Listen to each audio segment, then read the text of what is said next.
The test is in 4 parts: Part 1, Part 2, Part 3, and Part 4. Now look at Part 1. Part 1. You will hear a man called Ken talking on the phone to a friend called Liz about holiday accommodation. First, you have some time to look at questions 1 to 6.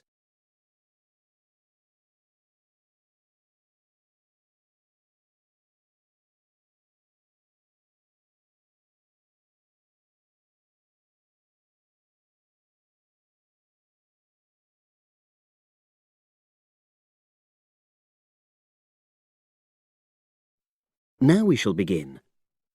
You should answer the questions as you listen because you will not hear the recording a second time. Listen carefully and answer questions 1 to 6.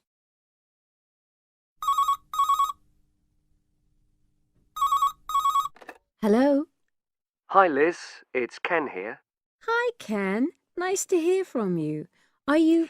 This is just a quick call, but Mary and I have just been talking about our summer holiday.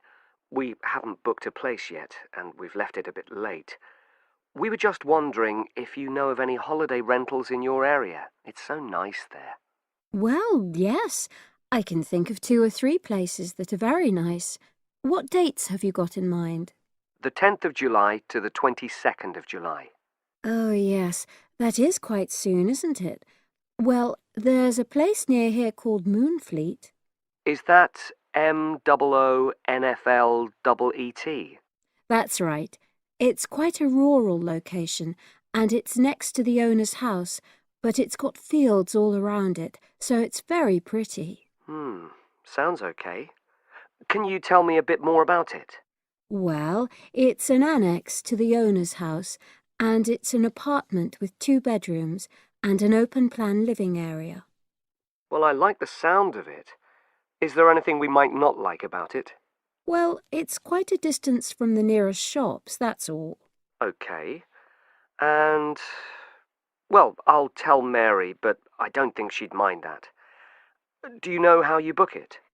You have to book on the internet. There's a web address. It's www.summerhouses. One word? Yes, then .com. You'll be able to look at a photograph on that. Okay. And what about the others? Where are they? The second one I'm thinking of is called Kingfisher, and that's even more rural. It's a really beautiful location, in fact. It's by the river, and it's got nice views. It overlooks woodland on the other side. Is that an apartment? No, it's a 3-bedroomed house, and that's got a dining room as well as a separate living room and a kitchen. But I expect it's more expensive. You'll have to check the prices. It's probably a bit bigger than we need, but our nephew might be joining us. We're not sure yet. How do you book Kingfisher? You have to phone the owner directly. Shall I give you the number? I've got it here in my phone book. It's 01752 669 218. Right. Before you hear the rest of the conversation, you have some time to look at questions 7 to 10.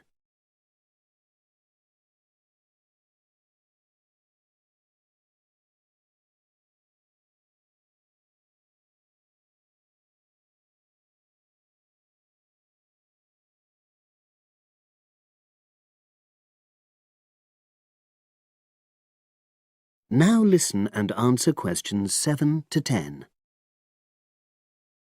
And you mentioned a third place? Yes, there's a house that my sister stayed in last year. It's called Sunnybanks. Nice name. And the location of that one is rather different. It's in the centre of a village, but it's a very small and quaint place. Did your sister like it? Oh, yes. It's by the sea, so her children really loved it. What's the accommodation like?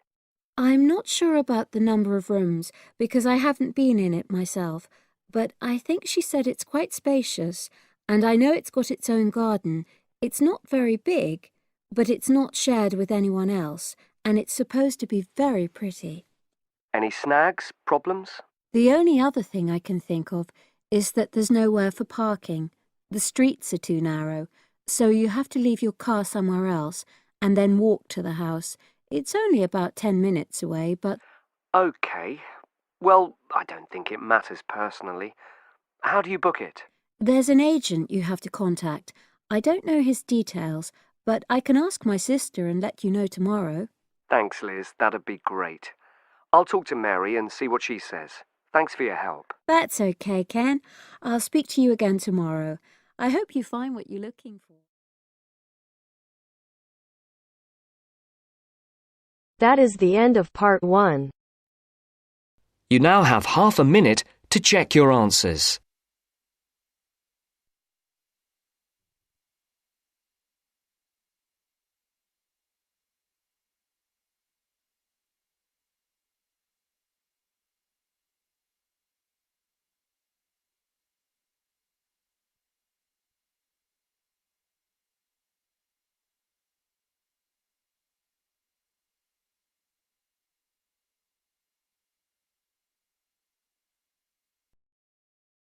Now turns to part 2.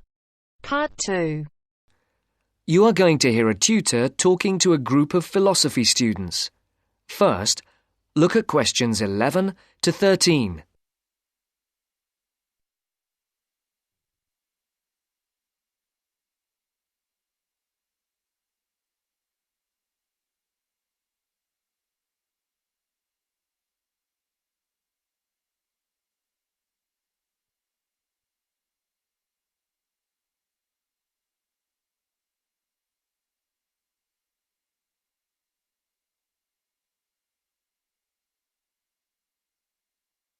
For these questions, complete the blank spaces in the table as you listen to the first part of the talk.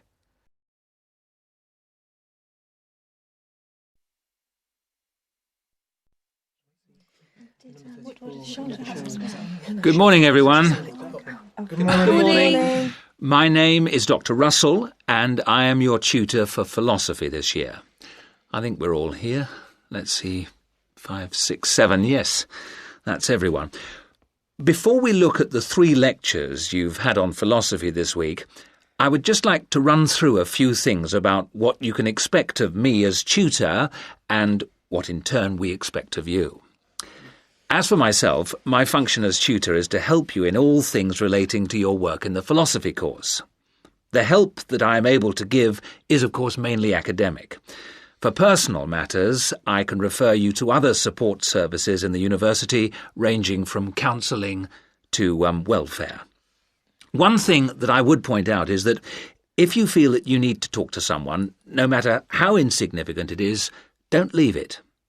Oh, and the last thing is, if you do need to make an appointment, the times are listed on the door of my room. You just write your name in a time slot. But I would point out that the appointment slots get booked up quite quickly.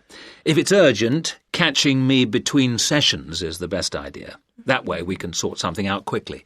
No questions? Before the talk continues, look at questions 14 to 20.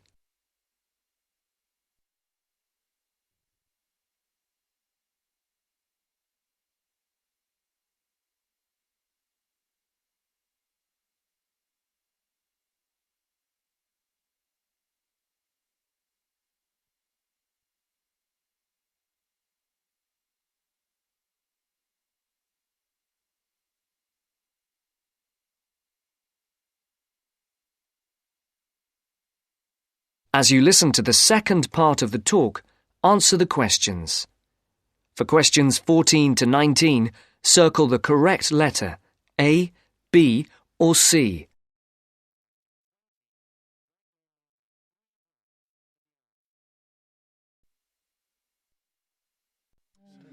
OK. As regards you as students, the tutorials are voluntary. You're not obliged to attend, but you are encouraged to do so. Last year, for the first time, a register was kept of students attending lectures, and this year tutors are being asked to keep a register of tutorial attendance. This is not a formal register, and not all tutors will be doing it, but in the philosophy department, all of us have chosen to keep registers. Another point that's being emphasised this year is punctuality. When we did exit questionnaires, we found that people arriving late for tutorials and lectures was the single most annoying thing for the majority of students. I would therefore ask you to try to be on time for the tutorials, and for all your other classes for that matter. As regards the tutorials themselves, we will have a review of the philosophy lectures of the week before, with the discussion being led by one of you each week. There is, of course, some planning involved, but you should rely primarily on the notes you made at the lectures. This will not take up the whole of the 90 minutes allocated to the tutorial.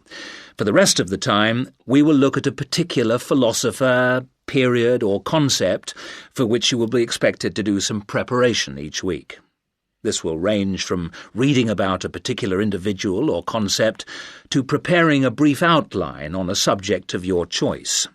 How much you put into this depends on you, but we're not expecting in-depth analysis at this stage. Are there any questions so far? I'd just like to ask whether the work we do in the tutorials counts towards our continuous assessment, and if so, how much? I was just coming on to that point. All the work you do in the way of essays and project work that is graded counts towards your continuous assessment grades. The mini presentations and lecture discussions will not be graded, but obviously, as time goes on, these activities will, I hope, have an impact on your work and hence your scores. Does that answer your question? Basically, yes. But what about... That is the end of part 2. You now have half a minute to check your answers.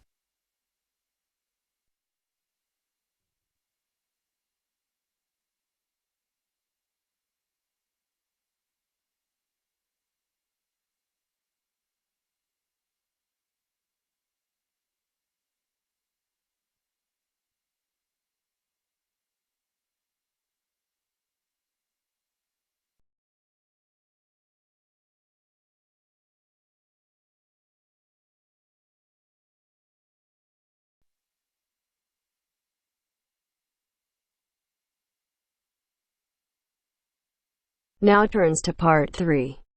Part 3. You'll hear a discussion between two students and their teacher on a planned charity event. First, you have some time to look at questions 21 to 25.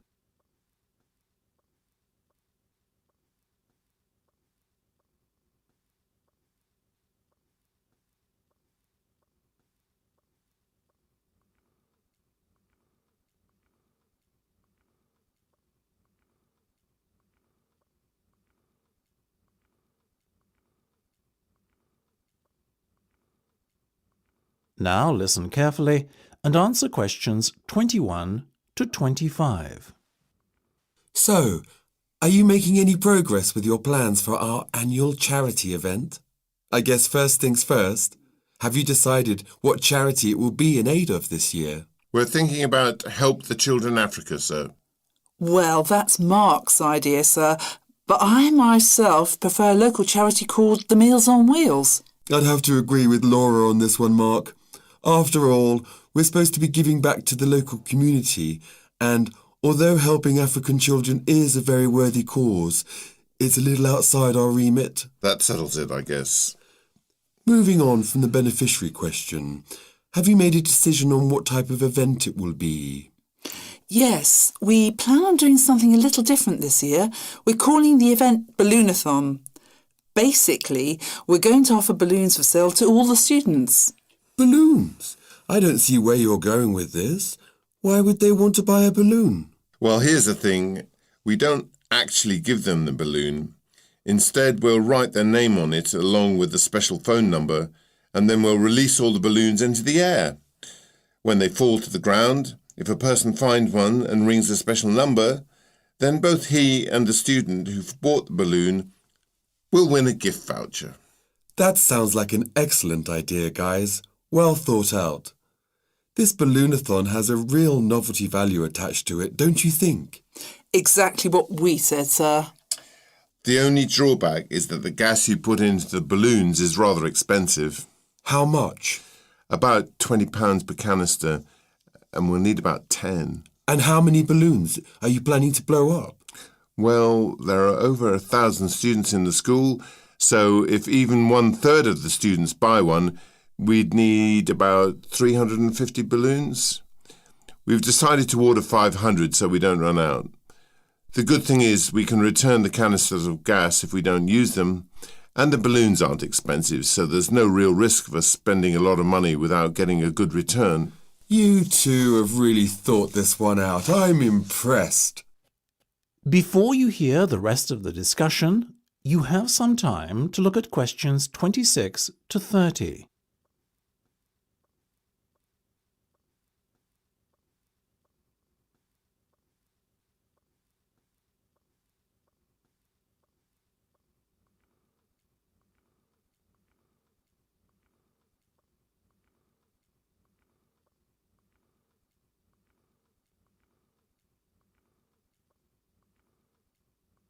Now listen and answer questions 26 to 30.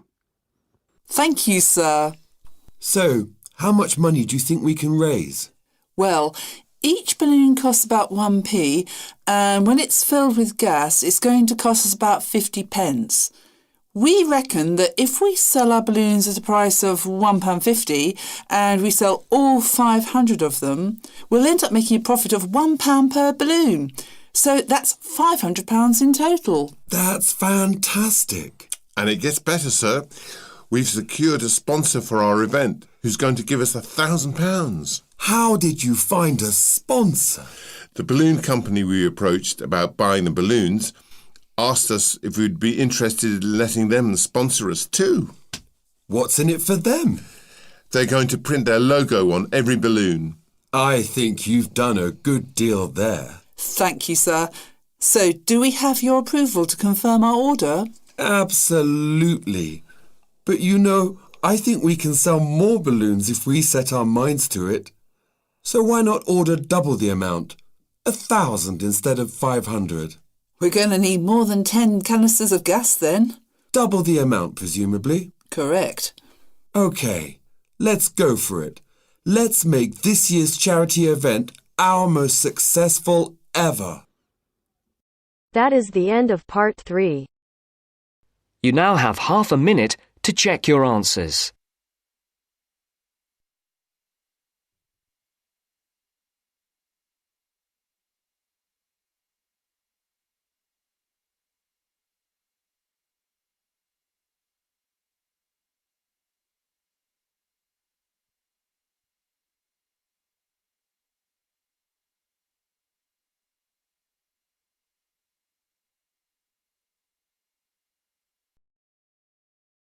Now turns to part 4. Part 4. First, you have some time to look at questions 31 to 40.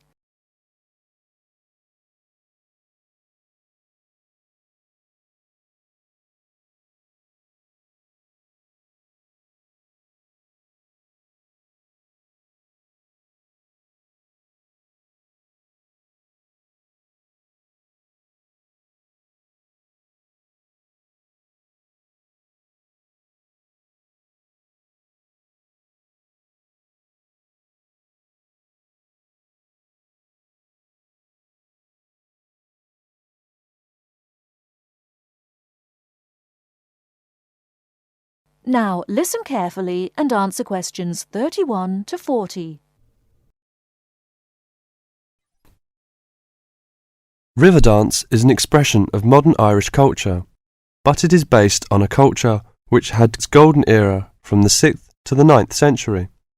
Before that period, Irish culture was oral and based on a love of complicated stories and poetic styles. But in the 6th century, something wonderful happened. Writing was introduced by missionaries.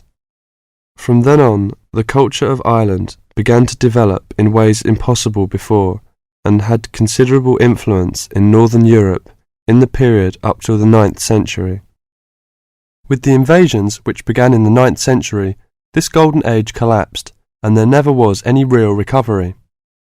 There were no wealthy kings to sponsor the poets and scholars, so the tradition survived only in a form which the peasants liked. The love of story and song did not die, but no real attempt was made to find a distinctive Irish style until the end of the 19th century, when Irish nationalism began to influence writers in English called Anglo-Irish literature. There are many famous writers from that period. There is also William Butler Yeats, George Bernard Shaw, and Samuel Beckett, all of whom have received the Nobel Prize for Literature. In all, Ireland has received the Nobel Literature Prize 4 times. When you consider we have only a population half the size of Beijing, you see how unusual that is. Now, let me talk about the music. The Irish love of music has succeeded in surviving the change from Irish, the native language, to the language of the invader, and has once more begun to blossom and become influential outside the country. Irish music was reduced to being the language of the country people and was dying out as people moved to the cities. Young city people did not want to listen to peasant music, although we were all told it was important. Some efforts were made to make it attractive to city people, but largely without success. More recently, this has begun to change, and since the 1980s has taken off. But modern Ireland has been looking for more than just a revival of traditional music. Many of the most famous popular singers in the world are Irish: U2, Enya, the Cranberries, and many others. There are 10,000 people employed in Ireland in the music industry. Riverdance is an expression of that new interest in the old and that ability to understand the new.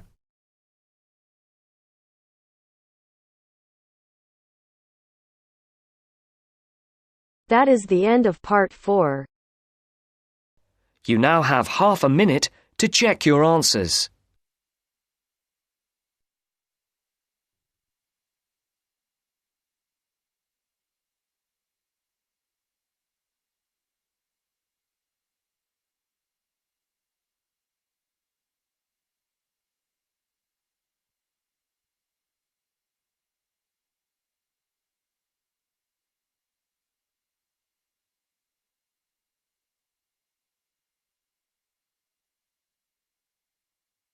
That is the end of the test. You now have 10 minutes to transfer your answers to your Ielts Listening answer sheet.